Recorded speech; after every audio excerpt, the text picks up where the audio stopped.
What's going on, everyone? We're here in Williams-Brice Stadium after Texas A&M drops its first ever game to South Carolina as conference mates, 30-24. I'm Travis Brown with Eagle alongside Robert Cessna. Cease, this was a crazy game. There was a 5-minute lag there in the first quarter where South Carolina scored 17 points. They had like 30 yards of offense. There was turnovers.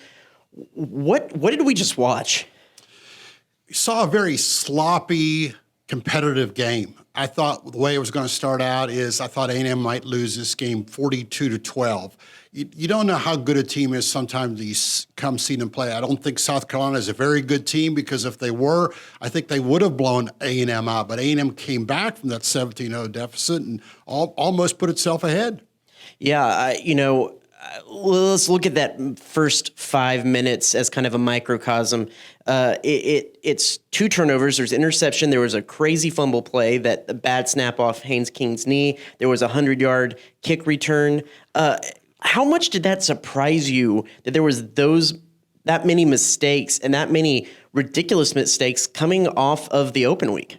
Yeah, it looked like I felt they got punched in the mouth with the kickoff return. Who starts a game like that, particularly when A&M feels that special teams is where they usually have an edge on team? But once again, we've seen this in the last 2 years. A lot of times A&M loses games because of special teams or gets behind the 8 ball, and this is another deal. Later on, they shank a punt that leads to a score. So they made mistakes, but getting back to your deal, then I think that compounds, then they start making mistakes. I thought they were very timid in those first 5 or 6 minutes, and that's why I thought they were going to get blown out.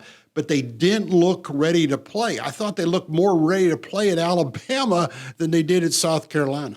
Yeah, let's go with the other big negative issue in the game, and that was the 8 false start penalties. That was all 8 of A&M's penalties. They had to go with a new center or a different center, Matthew Wyckoff. He's had some experience starting, but Bryce Foster was out injured, had a big brace on his left knee. Jimbo Fisher said some of the snap issues had to do with the new center, some were the noise. What did you make of that? Because even I asked after they talked a lot about the noise, which it was very noisy here. They faced a very noisy atmosphere at Alabama, and they didn't have 8 false start penalties and some of the bad snaps and things like that. What do you make of that situation? I hate to be concise, but it's like they had a week off. They knew they're going to be missing people. I know they have youngsters. But then you coach around that, or don't hold the ball. Make quick snaps, get up there. Don't allow for motion penalties. Go on first sound. Make adjustments, because if you know what you're at, good coaching, good players find a way to overcome that. And I know that's why fans are frustrated, and even A&M's frustrated, because I don't think you can say, even with the players that A&M had missing, that South Carolina is a better, more talented team than A&M. So A&M's got to feel real bad on that plane because they should have won this game. Layden Robinson called it a stinker.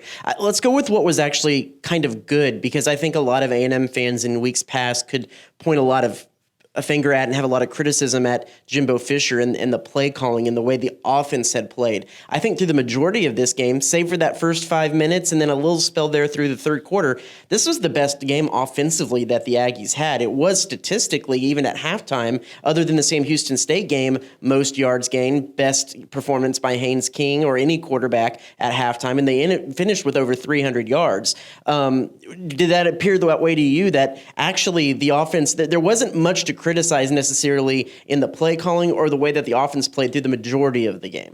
Yeah, I'm with you, because they had 75 snaps, which is by far the most they've had. I say by far, by a few, the most they've had this year. I thought they actually should have ran the ball more at times because South Carolina had pretty good secondary. No sacks.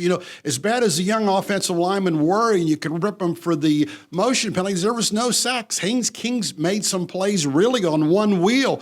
So once again, I think that's what's frustrating. A&M made some plays. It's not like they were overwhelmed or they were running after that Alabama quarterback that they couldn't catch. There were plays that they could have made, and they did make some of them, but they didn't make enough of them. And that's what I said has been a key in this 3-game losing streak. they just do enough really to lose. You mentioned Haynes King had a pretty good game until he went out there in the fourth quarter. Jimbo Fisher said that the trainers believed initially, just on a brief look at him, that he might have dislocated his shoulder and it popped back in. Jimbo Fisher said without an MRI and with what that could do with a throwing shoulder, he didn't want to risk putting Haynes King back in. So Connor Wigman came in, saw his first action as an Aggie. The true freshman did a pretty good job, but had a tall task ahead of him and faced a lot of prevent defenses. So there wasn't necessarily a whole lot to make from that. But big picture here, is this team who this team is going to be 7 weeks into the season? Jimbo Fisher said that there's still plenty to learn from. They can still grow. They can still win. But I think the jury is out on this team.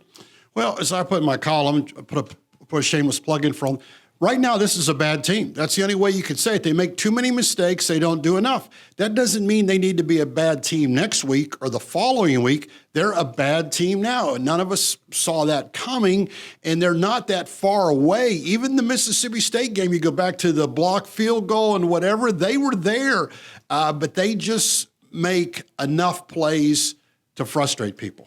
And you talk about a lot of talk about the play calling in weeks past. Play calling not too terrible, other than maybe running the ball a little bit more in the second half. But it comes back to discipline, and especially discipline mistakes a week off the open week. How do you necessarily fix that as a coaching staff?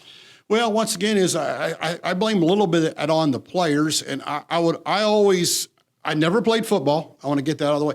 I always can't handle when people hold the ball before they snap it, then they have a motion penalty. Anytime you have those guys hanging around, and when you're questionable on offense, suddenly 2nd and 12, 2nd and 17 gets tough. So I wish they'd have snapped the ball a little bit quicker, get people call a play, do it, because you have the most talent.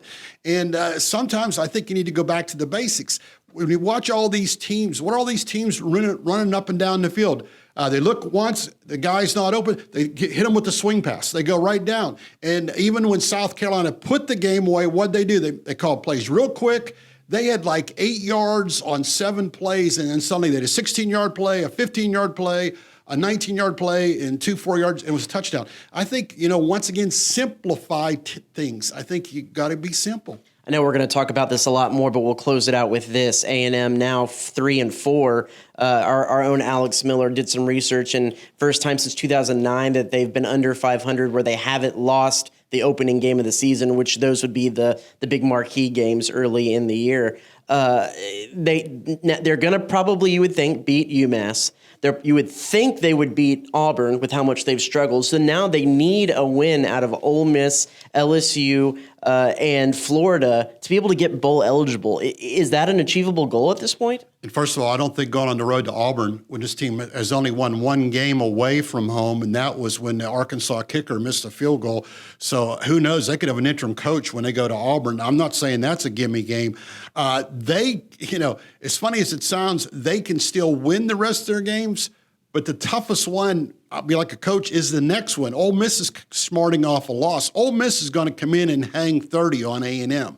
The question is, can A&M score more than 30? Because let's be honest, if they lose the Ole Miss game sitting in 3-5, woo, baby doll, you don't want to be listening to us after that. Exactly. Well, I think that's about all we can talk about today. There's this game. There was so many weird mistakes and weird plays and craziness that happened. We didn't even talk about, there was a little dust up on the field. There was little mistakes everywhere that we could break down for hours. And I'm sure we're going to get into that throughout this next week. So be sure to check theeagle.com and pick up your Eagle for that. But that's all the time we have. We'll be able to dissect this more in the week coming forward. Be sure to check out for that, and be sure to have a great rest of your evening. We'll talk to you again soon.